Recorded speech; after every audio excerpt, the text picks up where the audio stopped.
We have interest rates that are still too high. So the president sent this note to the Fed chair today. And if you look at this chart, this is a chart of all of the interest rates of many countries throughout the world. At the top is Switzerland. They're only paying a quarter for interest rates. Cambodia, Japan, Denmark, Thailand, Botswana, Barbados, Taiwan, Bulgaria, Cuba, Sweden, Morocco, Cabo Verde, South Korea, Algeria, Canada, Albania, Libya, Malaysia, China, New Zealand, Trinidad and Tobago, Czechia, Bolivia, Australia, Costa Rica, the Bahamas, Kuwait, Papua New Guinea, Bosnia, United Kingdom, and the UAE are all paying lower interest rates than the United States of America, which has one of the hottest and strongest economies in the world. The president sent this note to the Fed chair.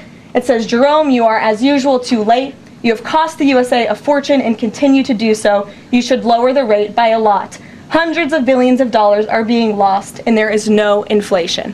And the president is right. There is historically low inflation thanks to his policies.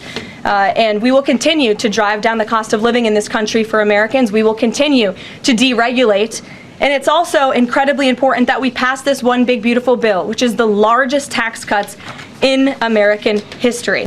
Trump Press Secretary Carolyn Leavitt eagerly and abruptly ended her latest disastrous White House press briefing after it became even more unhinged than usual. And I want you to think about that. Not only did she repeatedly lie about Trump's one big, beautiful bill, she celebrated the imminent departure of an incumbent Republican senator whose absence might cost Trump the Senate. She indicated that Trump may want to try to deport a naturalized American citizen who also happens to be a Democratic politician, and she celebrated the creation of a high-security prison in Florida that is surrounded by alligators and dangerous wildlife that will eat people. But before we unpack all that, if you end up liking this video and you want to support the channel, please be sure to hit the subscribe and alert bells before you go.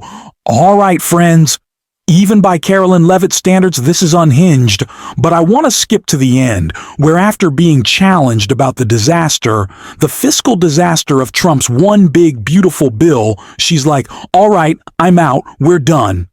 Respond to the CBO estimate that the Senate bill would increase the deficit by nearly $3.3 trillion. This is one of the most fiscally conservative pieces of legislation that has ever made its way through Capitol Hill. There's $2 trillion in mandatory savings in this bill, and not only that, the projected growth that this bill will bring to our economy. It will be an economic boom. The Council of Economic Advisors has an analysis that shows that the bill will generate $4.1 trillion in economic growth, and it will cut taxes, putting more money back into the American people's pockets. That's why this president wants this bill to pass, and I know he's busy working the phones and doing what he needs to do today to make it happen. So we'll see you all later. Thank you. We'll see you in Florida tomorrow.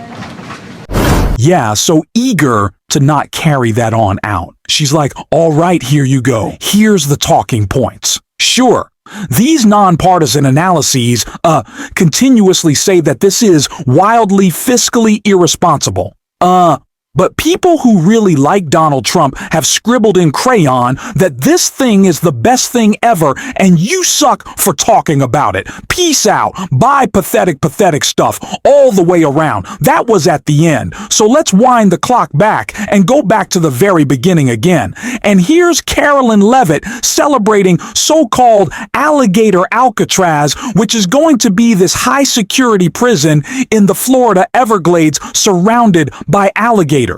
There's all sorts of social media posts coming from the Trump government, including the Department of Homeland Security. They love the notion of man-eating alligators surrounding a maximum security prison. I think they're salivating at the notion that those alligators might try to devour somebody. We have another busy week. On a scheduling note, tomorrow, President Trump will travel to the great state of Florida to attend the opening of a new illegal alien detention center located at Dade Collier Training and Transition Airport alongside Secretary Kristi Noem, Governor Ron DeSantis, Congressman Byron Donalds, and other state and local leaders. We hope to see many of you there. The facility is in the heart of the Everglades and will be informally known as Alligator Alcatraz. There is only one road leading in, and the only way out is a one-way flight. It is isolated and surrounded by dangerous wildlife and unforgiving terrain. The facility will have up to 5,000 beds to house, process, and deport criminal illegal aliens. This is an efficient and low-cost way to help carry out the largest mass deportation campaign in American history. So I was trying to find a tweet of mine talking about this because, it occurs to me, I'm like, they're becoming like cartoon levels of villain. Let me see if I can find it here and show you like the DHS official tweet on this. This is stunning stuff.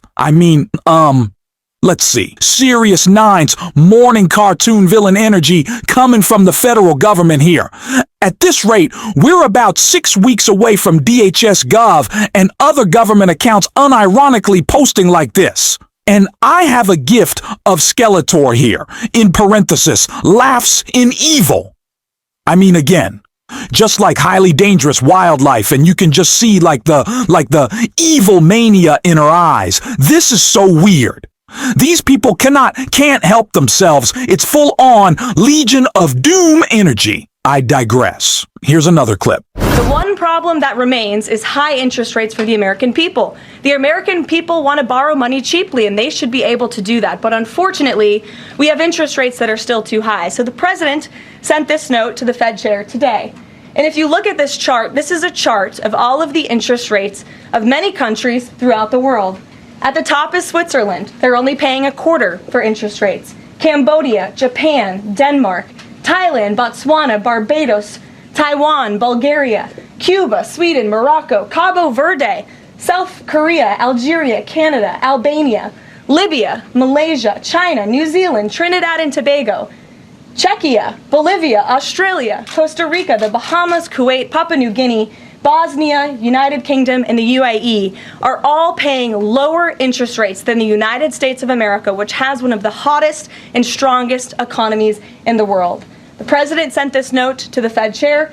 It says, Jerome, you are as usual too late. You have cost the USA a fortune and continue to do so. You should lower the rate by a lot. Hundreds of billions of dollars are being lost, and there is no inflation. And the president is right. There is historically low inflation thanks to his policies. And we will continue to drive down the cost of living in this country for Americans. We will continue to deregulate. And it's also incredibly important that we pass this one big beautiful bill, which is the largest tax cuts in American history. Rate of inflation was on its way down. There's also data indicating that the rate of inflation is ticking up under Trump. It was on its way down under President Biden. So again, just total lies from the Trump administration. And again, an unhinged greed at the Trump-appointed Federal Reserve Chairman, Jerome Powell, who made it clear if Trump wants interest rates to be lowered, he's got to get rid of the tariffs, because the tariffs, according to all experts and forecasters, are inflationary, and the Federal Reserve Chair can't in good conscience lower interest rates. When we're anticipating some degree of inflationary consequence of Trump's tariffs. Again, he's creating the circumstances which is for forcing Jerome Powell to not cut interest rates. It's absurd. Speaking of Jerome Powell, somebody, I think in the new media seat, I believe this is a conservative new media host, floated the idea of Trump illegally firing Jerome Powell, and Carolyn Leavitt seemed to support it. The president has not been shy about acting on things that he believes in. Why not just fire Jerome Powell and put in somebody that is going to lower rates? Why wait? Well, it's a good question, and one you can ask the president, because that's a decision for him to make. But you're right to point out the politicization of the Fed, and it's very unfortunate for our country. But Jerome Powell cut rates numerous times ahead of the election when Joe Biden was in this Oval Office, but now he refuses to, and the economy is in a much better place. So there really isn't a good explanation for that, and the president is rightfully calling attention to it. Thank you. Kelly. Economy is not in a much better place. As a matter of fact, there are economic metrics that are struggling as a consequence of Trump's tariffs. That's the key part. She wants to say, oh, basically everything's the same except what's not the same is better. So why isn't Jerome Powell cutting interest rates? Well, it's because of the damn tariffs, lady. Because of the damn tariffs. Now, here's a particularly unhinged part. Fox News reporter Peter Ducey brings up the idea of deporting, denaturalizing and deporting the naturalized American citizen Zohran Mamdani, who just won the Democratic primary to be mayor of New York City, okay? So again, a Democratic politician who happens to be a naturalized American citizen, and they are casually discussing denaturalizing his citizenship and deporting him, and the basis for it are rap lyrics. Thank you, Caroline. Does President Trump want Zohran Mamdani deported? I haven't heard him say that. I haven't heard him call for that. But certainly he does not want this individual to be elected. I was just speaking to him about it and his radical policies that will completely crush New York City, which is obviously a city that the president holds near and dear to his heart. There's this Congressman, Andy Ogles, he wants the Attorney General Bondi to explore denaturalization proceedings because he thinks Mamdani could have misrepresented or concealed material support for terrorism based on rap lyrics he wrote in 2017. Does President Trump think this is a worthwhile use of the Attorney General's time? Well, I'll let the president speak to that. I have not seen those claims, but surely if they are true, it's something that should be investigated. There you have it. Again, the just cavalier conversation between a right-wing media figure and the right-wing mouthpiece of the Trump administration and the federal government. Just cavalierly talking about denaturalizing and deporting an American citizen because they don't like his politics over rap lyrics. And again, no substantiation of the claims against him whatsoever. This is where we are. Here's another clip. You mentioned the dangerous wildlife at the alligator Alcatraz. Is that a design feature? Why is the president going with this mega bill in such a precarious position in the Senate? And then also, can you talk about the CBO estimate that it would add about 11 million uninsured? Well, look, when you have illegal murderers and rapists and heinous criminals in a detention facility surrounded by alligators, yes, I do think that's a deterrent for them to try to escape. We do know that some of these illegal criminals have escaped from other detention facilities, like one in New Jersey, which I know was recently reported on. So, of course, we want to keep the American people safe, and we want to remove these public safety threats from our streets, and we want to effectively detain them as best as we can. As for why the Not exactly like prison escapes are a common occurrence here in the United States. Number one. Number two, even if I granted you that murderers and rapists deserve harsher conditions, even if I granted you that, the problem with the Trump administration is they're wildly indiscriminate.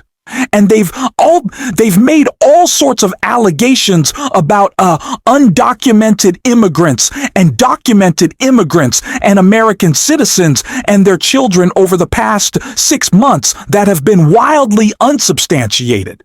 They've gotten wrong. They've deported people that they were not legally entitled to deport. They have, arrested people and detained people on the most spurious of charges. So even if I granted you the absurd premise just at face value, I don't really trust you guys, nor should anyone else, to determine, actually, the people in this alligator Alcatraz are actual murderers and rapists.